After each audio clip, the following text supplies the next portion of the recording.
আকাশবাণী আগরতলা। স্থানীয় সংবাদ পড়ছি নন্দিতা রায়। মুখ্যমন্ত্রীর জন আরোগ্য প্রকল্পে এখন পর্যন্ত রাজ্যে 1,90,645 পরিবারের 4,21,727 জনকে আয়ুষ্মান কার্ড দেওয়া হয়েছে। গতকাল স্টেট হেলথ এজেন্সি THPS জানিয়েছে, এই প্রকল্পে সমস্ত তালিকাভুক্ত হাসপাতালে বছরে 5 লক্ষ টাকার বিনামূল্যে চিকিৎসা পরিষেবার সুযোগ পাওয়া যাবে। এই প্রকল্পে এখন পর্যন্ত 6,873 জন রোগী বিভিন্ন হাসপাতাল থেকে বিনামূল্যে চিকিৎসা গ্রহণ করেছেন। এজন্য 7,99,53,715 টাকা খরচ হয়েছে। উল্লেখ্য, গত 15 ফেব্রুয়ারি মুখ্যমন্ত্রী ডক্টর মানিক সাহা মুখ্যমন্ত্রী জন আরোগ্য প্রকল্পের সূচনা করেছিলেন। দেশে আজ পরিসংখ্যান দিবস পালন করা হবে।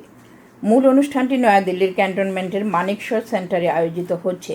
অনুষ্ঠানের প্রধান অতিথি হিসেবে উপস্থিত থাকবেন ষোড়শ অর্থ কমিশনের চেয়ারম্যান ডক্টর অরবিন্দ পানাগারিয়া, জাতীয় পরিসংখ্যান কমিশনের চেয়ারম্যান অধ্যাপক ডক্টর রাজীব লক্ষণ কারান্দিকর এবং পরিসংখ্যান ও কর্মসূচি বাস্তবায়ন মন্ত্রকের সচিব ডক্টর সৌরভ গর্গও অনুষ্ঠানে অংশগ্রহণকারীদের উদ্দেশ্যে বক্তব্য রাখবেন।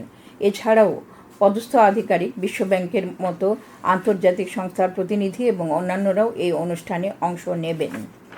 এদিকে আজ রাজ্যেও পরিসংখ্যান দিবস পালন করা হবে। সকাল 11টায় রবীন্দ্র শতবার্ষিকী ভবনে পরিসংখ্যান দিবসের অনুষ্ঠানে উপস্থিত থাকবেন পরিসংখ্যান মন্ত্রী বিকাশ দেববর্মা।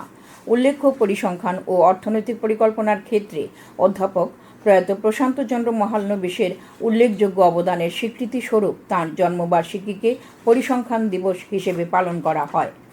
আসন্ন রথযাত্রায় একগুচ্ছ সতর্কতামূলক ব্যবস্থা গ্রহণের সিদ্ধান্ত নিয়েছে পশ্চিম জেলা প্রশাসন। পশ্চিম জেলার জেলাশাসক ডক্টর বিশাল কুমার গতকাল আগরতলায় সাংবাদিকদের জানান, আগামী 7 থেকে 16 জুলাই পর্যন্ত রথযাত্রা উৎসব পালিত হবে রাজ্যে। আগরতলায় মূলত 6টি সংস্থা রথযাত্রায় অংশ নেবে। এর মধ্যে জগন্নাথ বাড়ি থেকে মূল রথযাত্রা বের হবে। তিনি জানান, গত বছরের কুমারঘাট রথযাত্রা উৎসবে মর্মান্তিক দুর্ঘটনার পরিপ্রেক্ষিতে এবছর বেশ কিছু সতর্কতামূলক ব্যবস্থা গ্রহণ করা হয়েছে। এবার রথ উৎসবে রথের উচ্চতা 5 মিটারের বেশি রাখা যাবে না। রথ বের হওয়ার আগে বিদ্যুৎ নিগম বিদ্যুতের তার সঠিক উচ্চতায় আছে কিনা তা দেখবে। তৃতীয়বারের মতো প্রধানমন্ত্রীর পদে দায়িত্বভার গ্রহণের পর প্রধানমন্ত্রী নরেন্দ্র মোদী আগামীকাল আকাশবাণীর মন কি বাত অনুষ্ঠানে দেশ বিদেশের জনগণের সাথে মত বিনিময় করবেন। এটি হলো মন কি বাত অনুষ্ঠানের 111তম পর্ব। জনগণ মন কি বাতের জন্য ভাবনা, চিন্তা ও পরামর্শ টোল ফ্রি 1800117800 নম্বরে শেয়ার করতে পারেন। এছাড়া নরেন্দ্র মোদী অ্যাপ অথবা মাইগভ ওপেন ফোরামে জমা দিতে পারেন।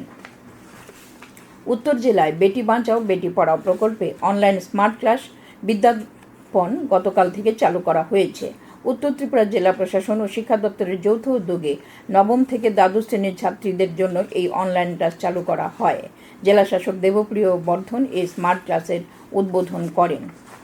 আগরতলা পুর নিগমের মেয়র তথা বিধায়ক দীপক মজুমদার গতকাল এমবি টিলা বাজারের সৌন্দর্যায়ন কাজকর্ম পরিদর্শন করেন। মেয়র বলেন, চলতি অর্থবছরই সৌন্দর্যায়নের কাজ শেষ হবে। মেয়রের সঙ্গে উপস্থিত ছিলেন পুর নিগমের কমিশনার শৈলেশ কুমার যাদব সহ অন্যান্য আধিকারিকরা। উত্তর জেলা পুলিশ সুপারের নেতৃত্বে গতকাল সন্ধ্যায় পুলিশ ধর্মনগর বাগবাসা সড়কের রেলগেট এলাকা থেকে 18,000 ইয়াবা ট্যাবলেট সহ 2 পাচারকারীকে আটক করেছে। জেলা পুলিশ সুপার ভানুপদ চক্রবর্তী জানান, উদ্ধারকৃত ইয়াবা ট্যাবলেটগুলোর কালোবাজারি মূল্য আনুমানিক 90 লক্ষ টাকা। গতকাল ধৃতদের ধর্মনগর জেলা ও দায়রা আদালতে পেশ করা হয়। আগরতলা রেল স্টেশনে গাঁজা সহ ধরা পড়েছে বিহারের এক ব্যক্তি।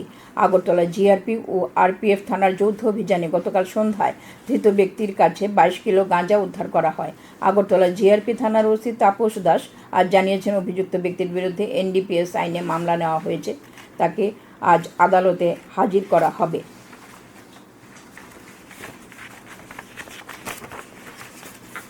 রাজ্যভিত্তিক সিনিয়র ক্রিকেটের এলিট গ্রুপ থেকে সোনামুড়ার অবনমন হয়েছে।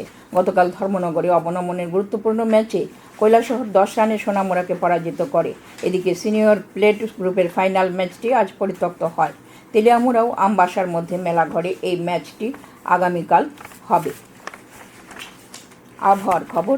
আবহাওয়ার পূর্বাভাসে জানানো হয়েছে, রাজ্যে আকাশ প্রধানত মেঘলা থাকবে। বিভিন্ন এলাকায় বজ্রসহ বৃষ্টিপাতের সম্ভাবনা রয়েছে। আজ ভোরের সর্বনিম্ন তাপমাত্রা ছিল 26.4 ডিগ্রি সেলসিয়াস। সকাল 5:30 পর্যন্ত বৃষ্টিপাতের পরিমাণ ছিল 12 মিলিমিটার। স্থানীয় সংবাদ এখনকার মতো শেষ হলো।